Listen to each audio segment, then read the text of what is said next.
पिता पिता मेरे घनश्याम श्री राधिका पिता मेरे घनश्याम इन दोनों के चरणों मेरा बारंबार प्रणाम मेरा बारंबार प्रणाम मेरा बारंबार प्रणाम। कथा को जिस ढंग से हम लोग अभी तक सुन रहे हैं उसी का अनुमोदन करते हुए अब जो है भगवान के द्वारा भक्तों के लक्षण, विशुद्ध भक्तों के लक्षण के जो अंतिम प्रकरण हैं उस पर हम लोग विचार करें। यहाँ पर 2 श्लोक में भगवान ने सिद्ध भक्त के 10 लक्षणों वाला 5वां और अंतिम प्रकरण बताया। भगवान कहते हैं कि समः शत्रौ च मित्रे च समः शत्रौ च मित्रे च तथा मानपमानयोः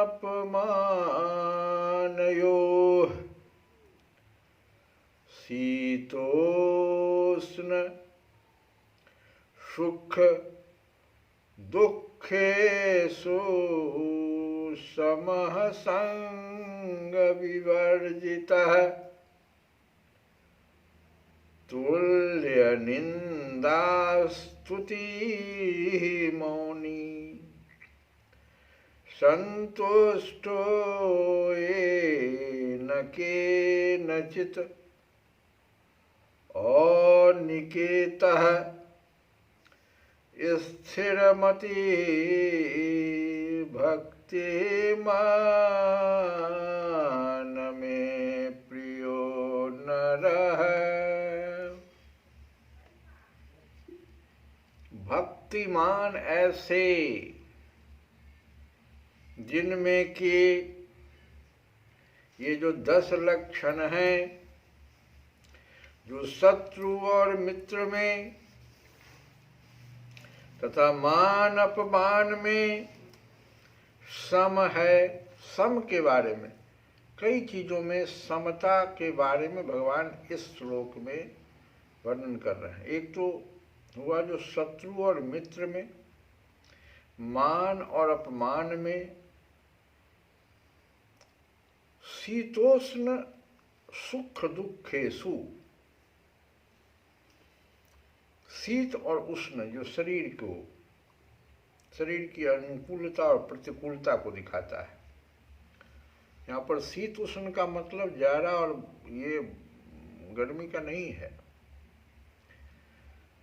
जो शरीर, जो तो जाड़ा गर्मी तो शरीर के एक इंद्रियों के द्वारा, जिसको हम त्वचेंद्रिय कहते हैं, त्वचा के द्वारा ये होता है दिखाई। लेकिन ऐसा नहीं, सभी इंद्रियों के द्वारा जो कभी गर्मी, शीतलता, कभी वाणी से भी दिखते हैं हम लोग, कठोर वाणी से उष्णता आ जाती, क्रोध अग्नि में हम लोग जलने लगते हैं।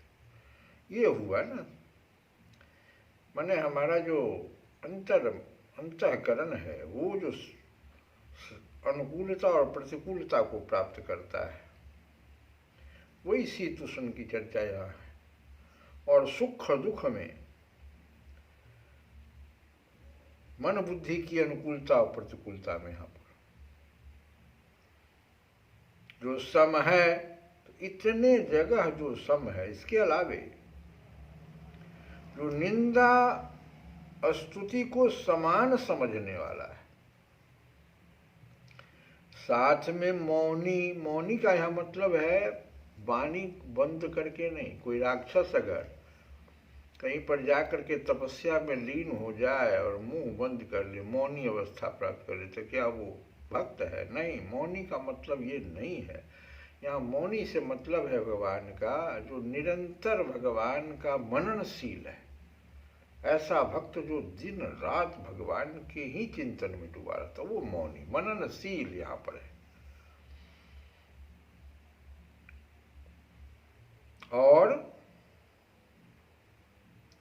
और निकेतः, एक तो केनचित भी कहे हैं। केनचित का मतलब हुआ कि किसी प्रकार से भी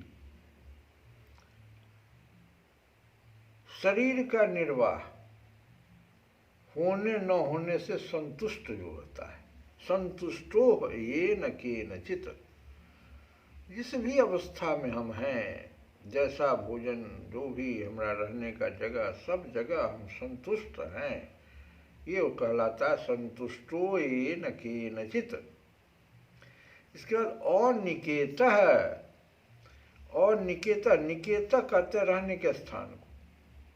तो रहने के स्थान तथा शरीर में ममता आसक्ति से रहित, और निकेतः स्थिर मति, और साथ में स्थिर बुद्धि वाला। तो इतने जो 10 गुण हैं, ये जो 10 गुण अभी गिनाए, 10 लक्षण जो बताए, इन सबों को जो धारण किए हुए है उसको भगवान भक्तिमान कहते हैं। और वह भक्तिमान नरः, ऐसा नरः, भगवान ने नरः घोषित कर दिया, मनुष्य, वो मनुष्य मुझे मैं नरः में प्रिय, मुझे प्रिय है। अब इसमें व्याख्या करने लायक तो कुछ है नहीं, हम लोग सब समझते ही है। समः शत्रौ च मित्रे च, सिद्ध भक्त का किसी के भी प्रति शत्रु मित्र का भाव रहता ही नहीं है। तो इसके बाद जो है मान अपमान में भी वो सम हो। ये मान अपमान होता किसका है? इस शरीर के प्रति होता है। और भक्त की अपने कहलाने वाली शरीर है ही नहीं, आनता ममता होता ही नहीं उसमें। इसलिए शरीर का मान अपमान होने पर भी भक्त के अंतःकरण में कोई विकार हर्ष शोक पैदा ही नहीं होता, वह नित्य निरंतर समता में स्थित रहता है। और शीतोष्ण सुख दुख सुसमः, तो शीत और उष्ण में समता अर्थात इंद्रियों का अपने अपने विषयों से संयोग होने पर अंतःकरण में कोई विकार न होना, यही हुआ। सुख दुख में समता अर्थात धन आदि पदार्थों की प्राप्ति हो जाना या अप्राप्ति होने पर अंतःकरण में कोई विकार न होना। सुख दुख में सम, सुख दुख से रहित होने, दोनों का गीता में एक ही अर्थ में प्रयोग हुआ है। और संग विवर्जितः, संग शब्द का अर्थ संबंध, संयोग तथा आसक्ति दोनों ही होता है। मनुष्य के लिए यह संभव नहीं कि वह स्वरूप से सब पदार्थों का संग अर्थात संबंध छोड़ सके, ऐसा संभव नहीं है मनुष्य के लिए। तो क्योंकि जब तक मनुष्य जीवित रहता है तब तक शरीर मन बुद्धि इंद्रियां उसके साथ रहती है। हाँ, शरीर से भिन्न कुछ पदार्थों का त्याग स्वरूप से किया जा सकता है, लेकिन अंतःकरण में अगर उसके प्रति किंचन मात्र भी आसक्ति है, शरीर से तो हम कोई प्राणी पदार्थ का संग छोड़ दिया, लेकिन अंतःकरण में अगर उसके प्रति किंचन मात्र भी आसक्ति बनी हुई है, उन प्राणी पदार्थों से दूर होते हुए वास्तव में उसका उनसे संबंध बना हुआ ही है। दूसरी ओर अगर अंतःकरण में प्राणी पदार्थों की किंचन मात्र भी आसक्ति नहीं है, तो पास रहते हुए भी वास्तव में उनसे संबंध नहीं है। आसक्ति को मिटाने के लिए पदार्थों का स्वरूप से त्याग करना भी एक साधन हो सकता है, किंतु खास जरूरत आसक्ति का सर्वथा त्याग करने की ही है। संसार के प्रति यदि किंचन मात्र भी आसक्ति है तो उसका चिंतन अवश्य होगा। इस कारण वह आसक्ति साधक को क्रमशः कामना, क्रोध, मूढ़ता आदि को प्राप्त कराती हुई उसे पतन के गर्भ में गिराने का हेतु बन सकती है। तो भगवान जो मार्मिक बात बता रहे हैं इसमें वह है कि वास्तव में जीव मात्र की भगवान के प्रति स्वाभाविक अनुरक्ति, जिसको प्रेम कहते हैं, होता है। ये स्वाभाविक है। जब तक संसार के साथ भूल से माना हुआ अपनेपन का संबंध है तब तक वह अनुरक्ति प्रकट नहीं होती। लेकिन जैसे संसार में आसक्ति हमारा समाप्त होता है वो अपने आप अनुरक्ति प्रेम भगवान के प्रति प्रकट हो जाता है। और अनुरक्ति के प्रकट होते ही जो आसक्ति है, जैसे सूर्य का उदय होने पर इससे अंधकार समाप्त हो जाता है, सर्वथा निवृत्त हो जाता है। ज्यों ज्यों संसार से विरक्ति होती है त्यों ही त्यों भगवान में अनुरक्ति प्रकट होती है। यह नियम है कि आसक्ति को समाप्त करके विरक्ति स्वयं भी उसी प्रकार शांत हो जाती है जिस प्रकार लकड़ी को जलाकर अग्नि समाप्त हो जाती है। इसी प्रकार से आसक्ति और विरक्ति के न रहने पर स्वतः स्वाभाविक अनुरक्ति, जिसको भगवत प्रेम कहते हैं, का स्रोत प्रवाहित होने लगता है। और इसके लिए किंचन मात्र भी कोई प्रयास नहीं करना पड़ता, उद्योग नहीं करना पड़ता है। फिर भक्त सब प्रकार से भगवान के पूर्ण समर्पित हो जाता है। उसकी संपूर्ण क्रियाएं भगवान की प्रियता के लिए होती है और उससे प्रसन्न होकर भगवान उस भक्त को अपना प्रेम प्रदान करते हैं। और भक्त क्या करता है, उस प्रेम को भी फिर भगवान में लगा देता है। इससे भगवान और आनंदित होते हैं। कोई अगर भगवान के प्रति अधिक प्रेम महसूस करे, धीरे धीरे कोई पूजा करने में, पाठ करने में धीरे धीरे मन लगना शुरू हो जाए वहाँ, अब वो जो प्रेम मिला उसको और थोड़ा सा उस भगवान में उसमें लगा देते कि थोड़ा और बढ़ा देते हैं, अब ये चीज़ और हम कर देते हैं। राम नाम भी थोड़ा लिखना शुरू करते हैं, थोड़ा भजन गाना भी शुरू करते हैं। ये हुआ, इसी को कहते हैं कि जो प्रेम भगवान ने दिया हमको, उस प्रेम को भी भगवान में फिर पुनः लगा दो, तो इससे भगवान और आनंदित होते हैं तथा पुनः उसे फिर प्रेम प्रदान कर देते हैं। भक्त पुनः उसे भगवान में फिर लगा दिया। तो इस प्रकार भक्त और भगवान के बीच प्रतिक्षण ये प्रेम का आदान प्रदान जो होने लगता है, तो ये लीला चलती रहती है। यही लीला तो मीरा के साथ हुई, यही लीला तो सबरी के साथ हुई।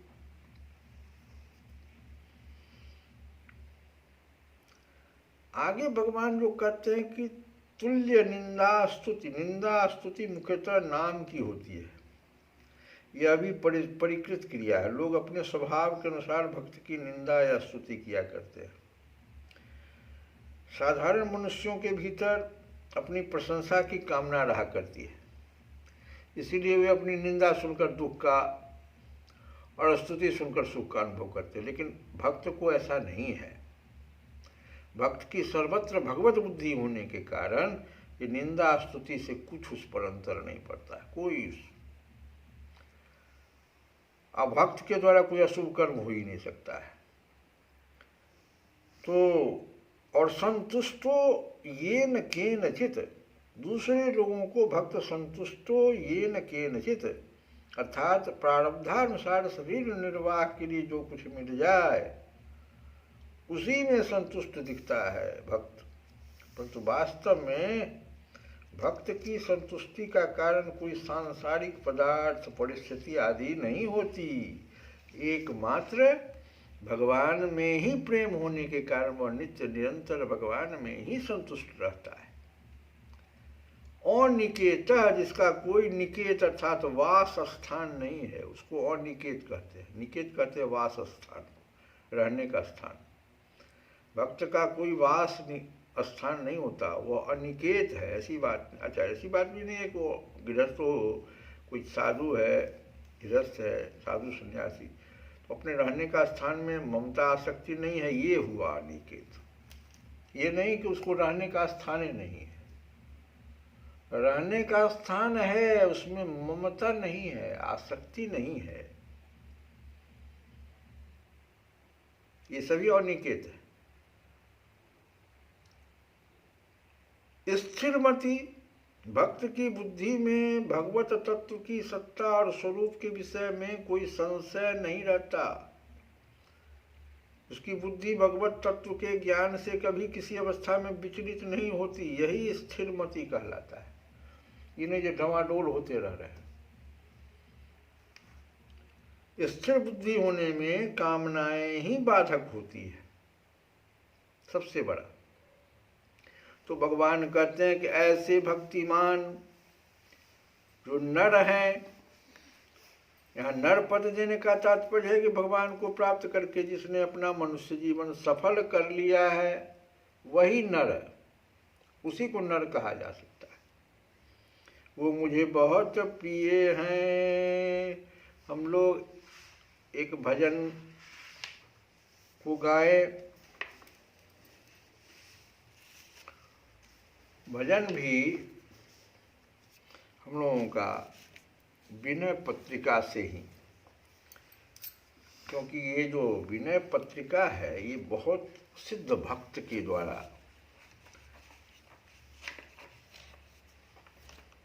एक अंतिम समय में एक पत्र लिखा गया भगवान को, यही वही कहलाया विनय पत्रिका। कि तो ये मन को तुलसी बाबा आज मन को कह रहे हैं कि रे मन, मेरी बात को सुन तो। हे मूर्ख मन, मेरी सीख सुन, ये कह रहे हैं। हे मूर्ख मन, मेरी सीख सुन। हरि के चरणों से विमुख होकर आज तक किसी ने भी सुख नहीं पाया है। सुनु मन मूढ़,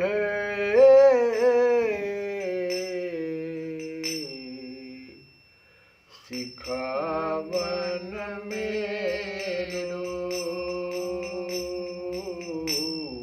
सिखावन मेरो। सुनु मन मूढ़,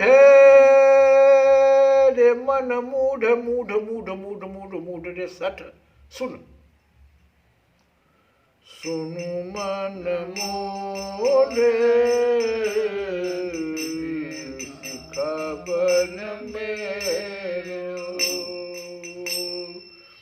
हरि पद विमुख लहो न काहू सुख। सठ यह समुझ सबेरो, सिखावन मेरो, सिखावन मेरो। कहते हैं कि हे दुष्ट, इस बात को शीघ्र ही समझ ले, अभी कुछ नहीं बिगड़ा है, शरण जाने से काम बन सकता है। तो हे मूर्ख मन, मेरी सीख सुन। हरि के चरणों से विमुख होकर तुमको कभी सुख नहीं मिलने वाला। बिछुड़े शशि रवि मन नयन नीते, पावत दुख बहुतेरो,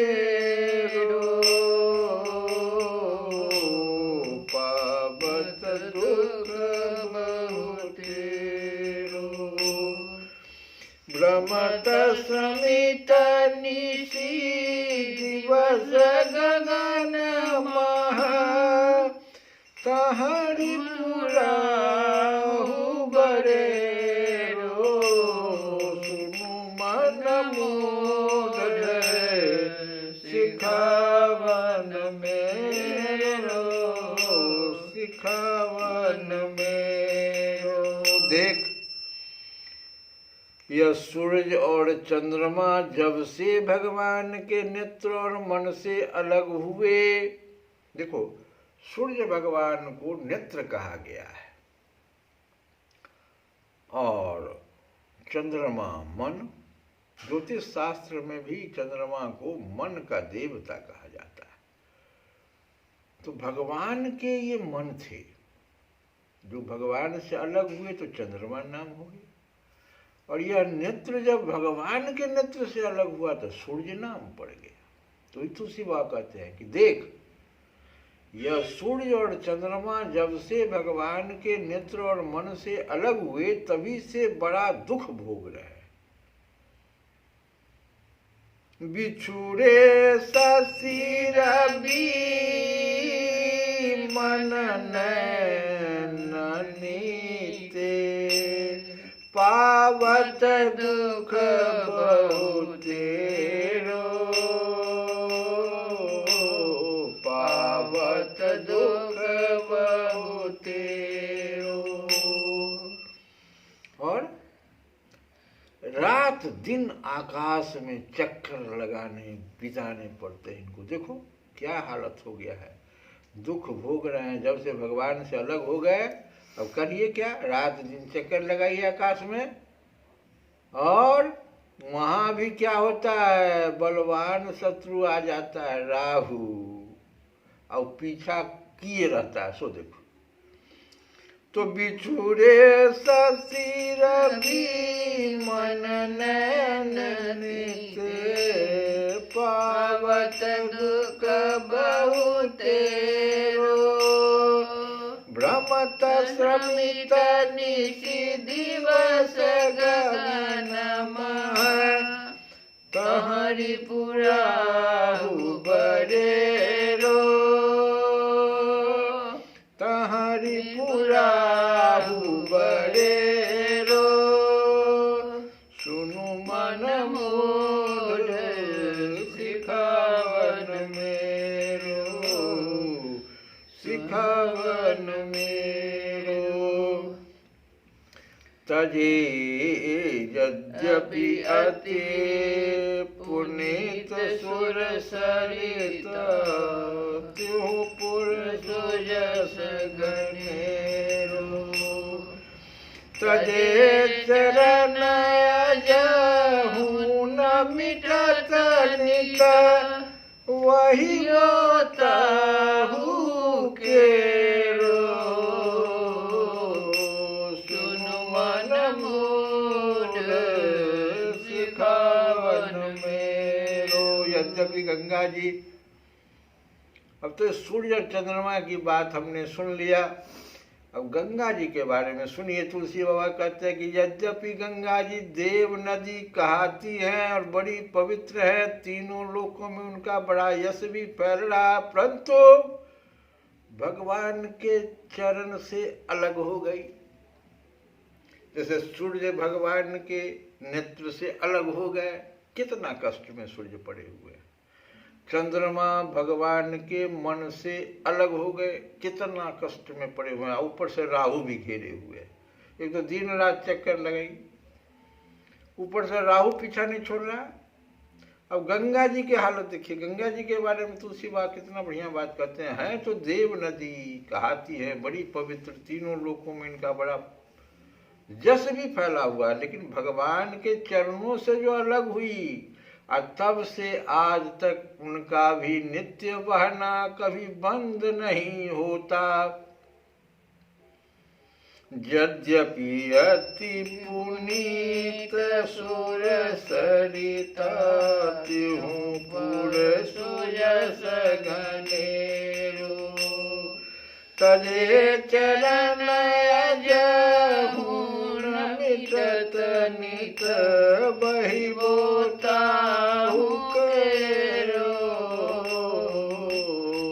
सुनु मन मोर सिखावन मेरो, सिखावन मेरो।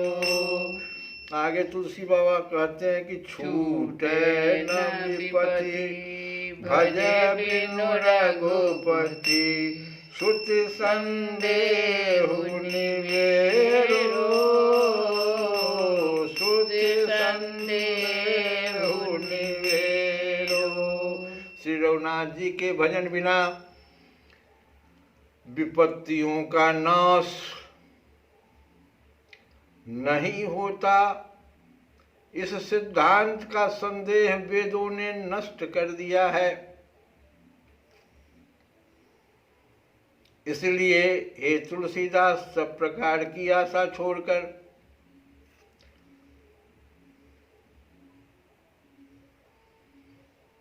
श्रुति संदेहु निवेरो, छूट न विपति भजय बिनु रघुपति श्रुति संदेहु निवेरो। तुलसीदास सब आस छाड़ी करी, तुलसीदास सब आस छाड़ी करी। हो राम को चेरो, सुनु सठ मूल गावन मेरो। सुनु मन मोर सिखावन मेरो, सिखावन मेरो। जय राम जय राम जय राम जय जय राम, श्री राम जय राम जय जय राम, श्री राम जय राम जय जय राम, श्री राम जय राम जय जय राम, श्री राम जय राम जय जय राम, श्री राम जय राम जय जय राम, श्री राम जय राम जय जय राम, श्री राम जय राम जय जय राम, श्री राम जय राम जय जय राम, श्री राम जय राम जय जय राम, श्री राम जय राम जय जय राम, श्री राम जय राम जय जय राम, श्री राम जय राम जय जय राम। श्री कृष्ण गोविंद हरे हरे मुरारे हे नाथ नाथ नाथ